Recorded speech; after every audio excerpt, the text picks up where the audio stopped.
Hello students, सो revision continue करते हैं NEET 2025 revision series, जिसमें हम सारे कंसेप्ट्स को रिवाइज करेंगे with more than hundreds of question. So ये क्वेश्चन है आपके पास, a car accelerates from rest at a constant rate alpha for some time after which it decelerates at a constant rate beta.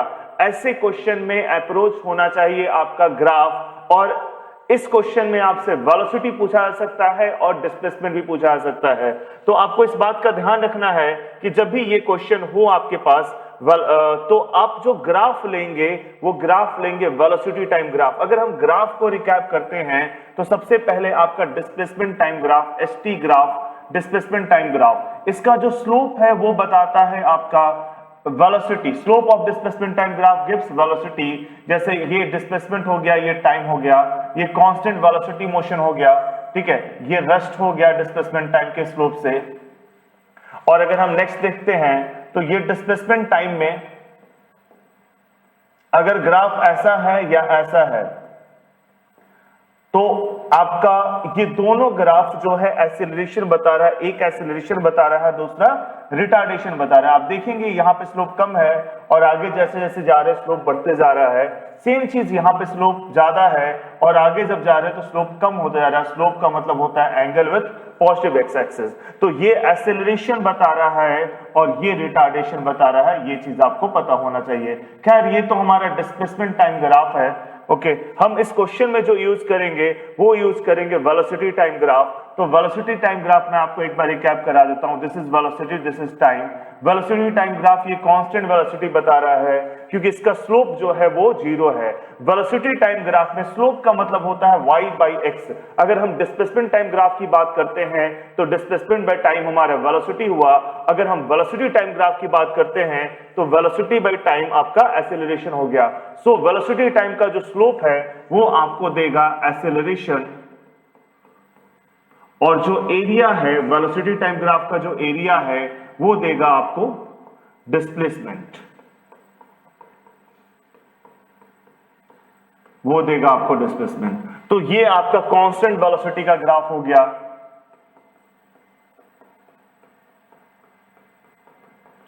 Next अगर हम बात करते हैं, जैसे ये वीटी ग्राफ है तो ये आपका एक्सेलरेशन हो गया और ये आपका रिटार्डेशन हो गया।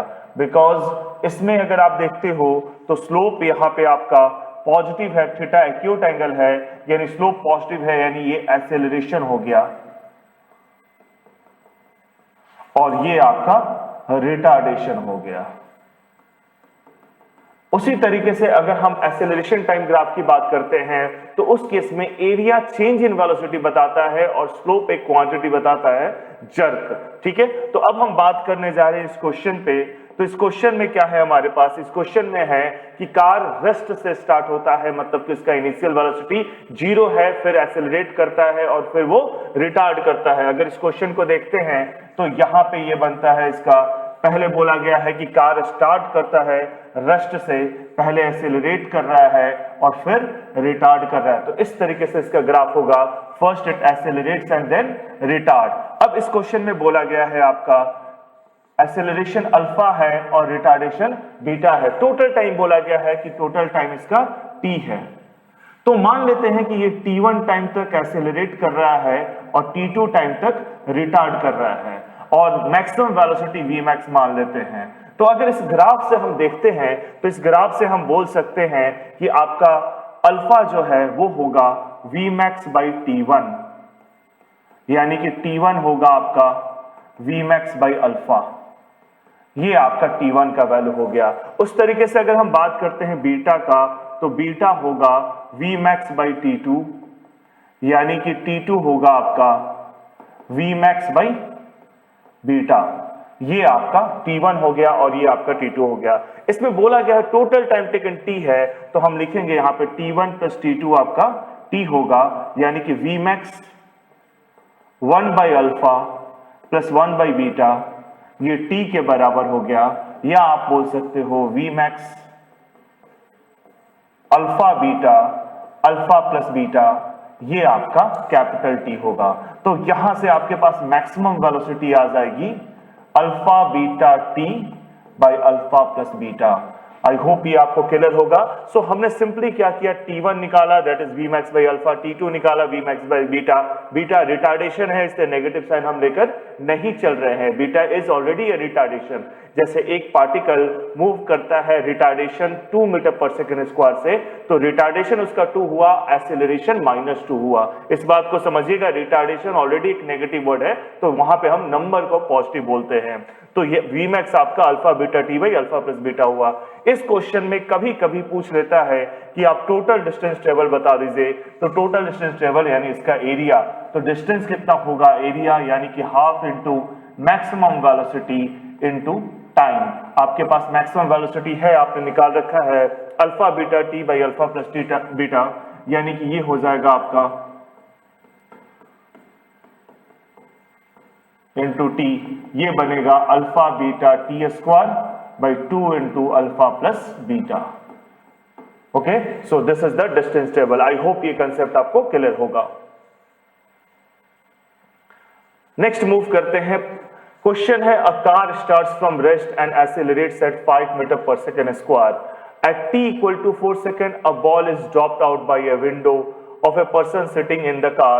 What is the velocity and acceleration of the ball at t equal to 5 seconds? इस बात को समझिएगा कि अगर आपने किसी भी मूविंग बॉडी से एक ऑब्जेक्ट को ड्रॉप करते हो तो वो ऑब्जेक्ट मूविंग बॉडी का वेलोसिटी एक्वायर करता है बट एक्सेलरेशन एक्वायर नहीं करता है। ये कंसेप्ट क्लियर होना चाहिए। If an object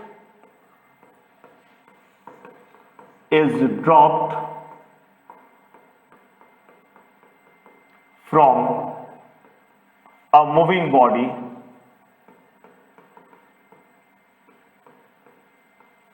then it acquires velocity of moving body,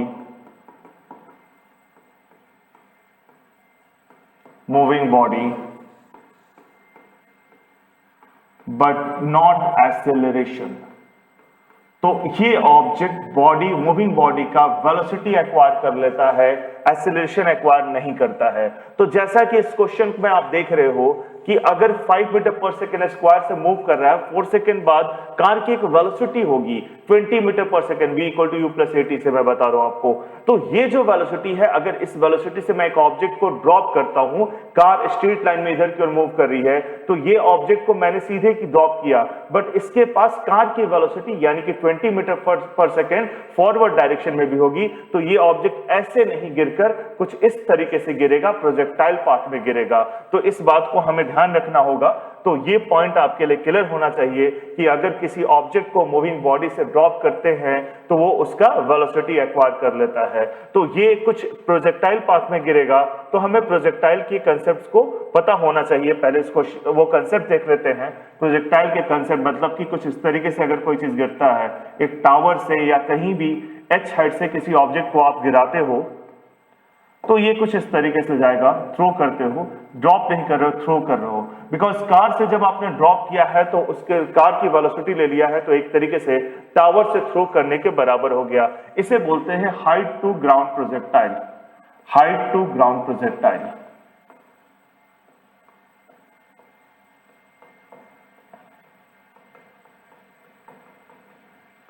अगर हम प्रोजेक्टाइल को पढ़े तो प्रोजेक्टाइल को 3 पार्ट में पढ़ा जा सकता है। एक ग्राउंड टू ग्राउंड प्रोजेक्टाइल जो कि मेनली प्रोजेक्टाइल में पढ़ते हैं, second height to ground and the third is incline projectile. तो यहां पे अगर हम देखते हैं तो इनिशियल वेलोसिटी इसकी है u, कितना टाइम लगेगा नीचे आने में, तो नीचे आने का टाइम जो है वो वर्टिकल मोशन डिफाइन करता है। इनिशियल वेलोसिटी जो है वर्टिकल डायरेक्शन में 0 है, डिस्प्लेसमेंट h है, तो ये नीचे आ जाएगा टाइम अंडर रूट 2h/g में, बिकॉज इनिशियल वेलोसिटी 0 है। आप इसको ऐसे कर सकते हो, हाइट इसका h हो गया, एक्सेलरेशन g है, और आपके पास दे रखा है टाइम आपको बताना है, तो आप इक्वेशन लगा सकते हो s equal to ut plus half a t square, जहां से टाइम जो नीचे आने का आएगा वो रूट 2h/g होगा। इस केस में जो रेंज होगा इसका, रेंज r वो u इंटू टी यानी कि u इंटू रूट 2h/g के बराबर होगा। आई होप ये कंसेप्ट आपको हाइट टू ग्राउंड प्रोजेक्शन का क्लियर हो गया। अब ये जो क्वेश्चन हमारा बनता है ये हाइट टू ग्राउंड प्रोजेक्शन का ही है। यहाँ पे कार रेस्ट से 5 मीटर पर सेकेंड स्क्वायर से एक्सेलरेट कर रहा है, तो t इक्वल टू 4 सेकेंड में एट t इक्वल टू 4 इसकी जो वेलोसिटी होगी वो होगी 0 + 5 × 4 80 यानी कि 20 मीटर पर सेकेंड। तो क्वेश्चन बन जाता है कि ये कार जो है वो 20 मीटर पर सेकेंड से मूव कर रहा है,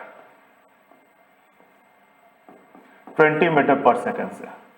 और यहां से किसी ऑब्जेक्ट को हम ड्रॉप करते हैं, तो जब ऑब्जेक्ट को हम ड्रॉप करेंगे, एज्यूमिंग की कार की हाइट काफी हाई है, तो ऑब्जेक्ट को जब हम ड्रॉप करेंगे तो what is the velocity and acceleration of the ball at t equal to 6 second. तो ऑब्जेक्ट ऑलरेडी 2 सेकेंड चल चुका है, 2 सेकेंड चल चुका है, बिकॉज 4 सेकेंड पे हमने इसे ड्रॉप किया है। तो 4 सेकेंड पे ड्रॉप किया है, 2 सेकेंड चल चुका है, तो इसका वर्टिकल डायरेक्शन में वेलोसिटी कितना होगा? हॉरिजॉन्टल तो फिक्स है, ड्रॉप करने के बाद जो भी कार की वेलोसिटी थी वो उसने एक्वायर कर लिया, वही वेलोसिटी उसके पास रहेगी। वो कितनी थी?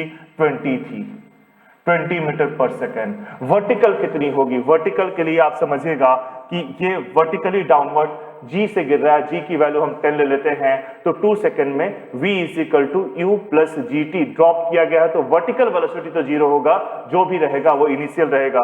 तो g 10 × 2 यानी कि 20 हो जाएगा, ये भी 20, ये भी 20, इनका रिजल्टेंट जो वेलोसिटी होगा that is the net velocity, वो होगा 20² + 20² जो आएगा आपका 20√2।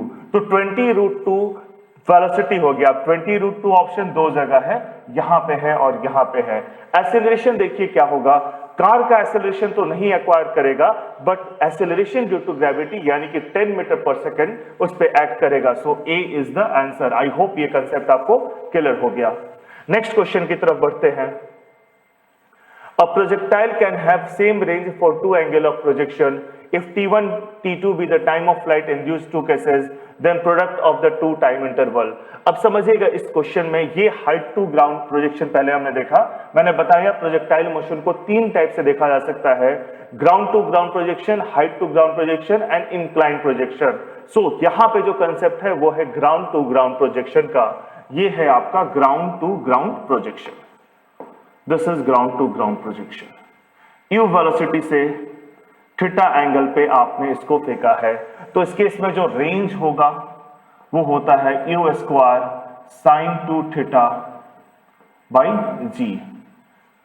हाइट होता है u² sin² θ by 2g, that is the maximum height.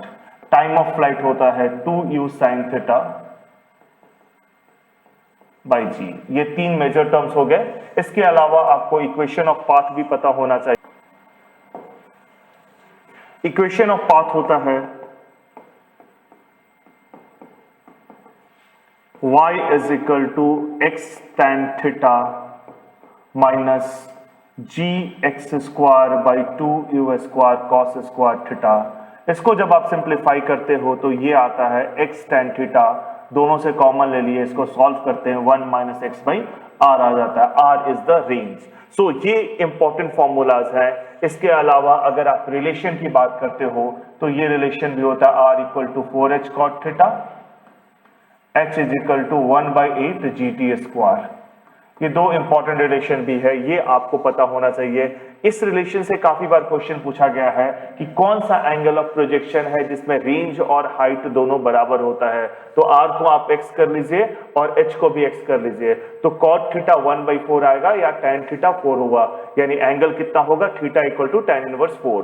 सो अब इस क्वेश्चन पे बात करते हैं। जो क्वेश्चन हमारे पास है, क्वेश्चन ये है आपका कि T1 और T2 दो टाइम ऑफ फ्लाइट है, जिस केस में रेंज सेम होगा। देखिए रेंज सेम होता है जब एंगल ऑफ प्रोजेक्शन आपस में कंप्लीमेंट्री होते हैं, मतलब एक थीटा और दूसरा 90 - थीटा।